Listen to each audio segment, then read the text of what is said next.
कभी कभी जिंदगी में ऐसे मोड़ आते हैं जब दुआएं मांगी जाती हैं, कोशिशें की जाती हैं, पर लगता है कि कुछ हो ही नहीं रहा। ऐसे में दिल में एक सवाल उठता है जो शायद पूछने में भी डर लगे। क्या हम ईश्वर से, अपने रब से नाराज हो सकते हैं? आज इसी मुश्किल सवाल को समझने की कोशिश करते हैं। तो सवाल सीधा है। अगर मन में कभी खुदा के लिए गुस्सा या कोई शिकवा आ जाए, खासकर तब जब ऐसा महसूस होए कि हमारी दुआएं सुनी नहीं जा रही, तो क्या इस पर कोई पकड़ होगी? क्या ये कोई गुनाह है? ये एक ऐसी उलझन है जिससे शायद हम में से कई लोग कभी न कभी गुजरते हैं। इस पूरी बात को समझने के लिए हमने इसे 5 हिस्सों में बांटा है। पहले देखेंगे कि क्या ऐसा महसूस करना स्वाभाविक है भी या नहीं। फिर अगर गुस्सा आए तो फौरन क्या करें।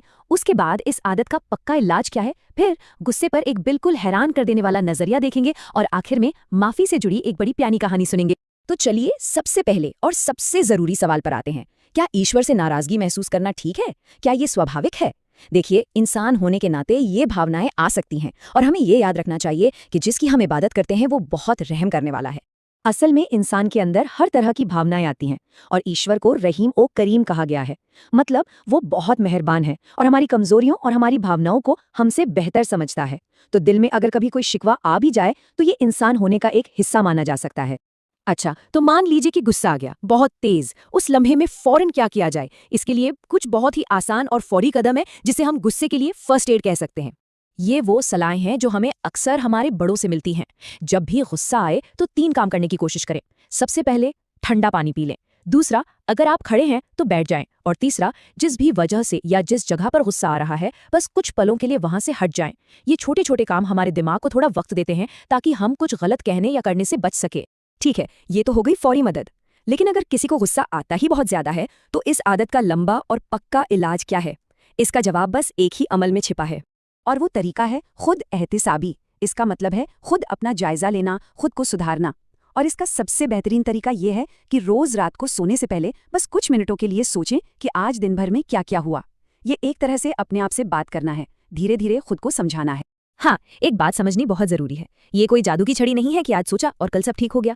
हमारा दिमाग इन बातों को धीरे धीरे अपनाता है। बदलाव आता है पर उसमें वक्त लगता है, इसलिए सब्र रखना बहुत जरूरी है। अब तक हम गुस्से को एक ऐसी बुरी चीज की तरह देख रहे हैं जिस पर काबू पाना है। लेकिन क्या हो अगर मैं कहूं कि गुस्सा उतना बुरा है ही नहीं? चलिए अब गुस्से को एक बिल्कुल ही अलग नजरिए से देखते हैं जो शायद आपको चौंका दे। जी हाँ, जावेद अहमद गामिदी के नजरिए के मुताबिक गुस्सा अपने आप में एक बहुत बड़ी नेमत है, एक तोहफा है। अब सवाल उठता है कि भाई गुस्सा तोहफा कैसे हो सकता है? ये तो एक नेगेटिव इमोशन है। देखिए, गुस्सा एक दोधारी तलवार जैसा है। अगर ये हद से ज्यादा हो जाए या गलत जगह इस्तेमाल हो तो बहुत खतरनाक साबित हो सकता है। लेकिन जरा सोचिए, अगर इंसान के अंदर गुस्सा होता ही नहीं तो क्या वो कभी नाइंसाफी के खिलाफ खड़ा हो पाता, अपनी आपने लोगों की हिफाजत कर पाता? तो गुस्सा बुरा नहीं है, जरूरत बस इसे सही मकसद के लिए इस्तेमाल करने की है। चलिए अब इस पूरी बात को एक बहुत ही दिलचस्प कहानी से समझते हैं। ये कहानी एक बंदे और उसके रब के बीच के अनोखे रिश्ते और खुदा की रहमत को बहुत खूबसूरती से दिखाती है। ये एक पुरानी कहानी है। गर्मियों के दिन थे और गर्मी भी ऐसी कि जान निकाल दे। एक बुजुर्ग अल्लाह वाले आदमी नमाज पढ़ने के लिए मस्जिद के ठंडे आंगन में आते हैं। उन्होंने जैसे ही नमाज के लिए नियत बांधी, अचानक बारिश शुरू हो गई। अब वो भीगने से बचने के लिए भागकर अंदर गए, पर अंदर तो बहुत गर्मी और घुटन थी। उन्होंने पलट कर देखा तो बारिश बंद हो चुकी थी। तो वो फिर से बाहर ठंडे आंगन में आ गए और जैसे ही दोबारा नमाज की नियत की, बारिश फिर से शुरू हो गई। वो तंग आकर फिर अंदर गए और बारिश फिर से रुक गई। बस यही चलता रहा। अब तो भाई उनका सब्र जवाब दे गया। वो गुस्से में अंदर गए और मस्जिद में जाले साफ करने वाला एक लंबा सा बांस उठाकर बाहर ले आए और उन्होंने उस बांस को सीधा आसमान की तरफ करके कहा, अरे एक बार फैसला कर लो कि करना क्या है। जरा सोचिए, एक बंदा अपने रब से इस अंदाज में बात कर रहा है। इस कहानी से पता क्या चलता है? ये पता चलता है कि बंदे और रब का रिश्ता इतना गहरा, इतना बेतकल्लुफ भी हो सकता है।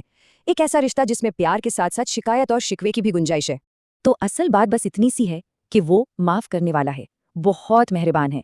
वो हमारे दिलों के हाल को हमसे भी बेहतर जानता है। इसलिए अगर कभी ऐसी भावनाएं मन में आएं तो उन्हें बोझ नहीं बनाना चाहिए। तो आखिर में ये सवाल हमारे सोचने के लिए है। अगर हम गुस्से जैसी मुश्किल भावनाओं को एक खामी की तरह देखने के बजाय एक तोहफे या एक ज़रूरी औजार की तरह देखें तो क्या हमारे उन्हें महसूस करने और संभालने का तरीका पूरी तरह बदल नहीं जाएगा? इस पर सोचिएगा ज़रूर।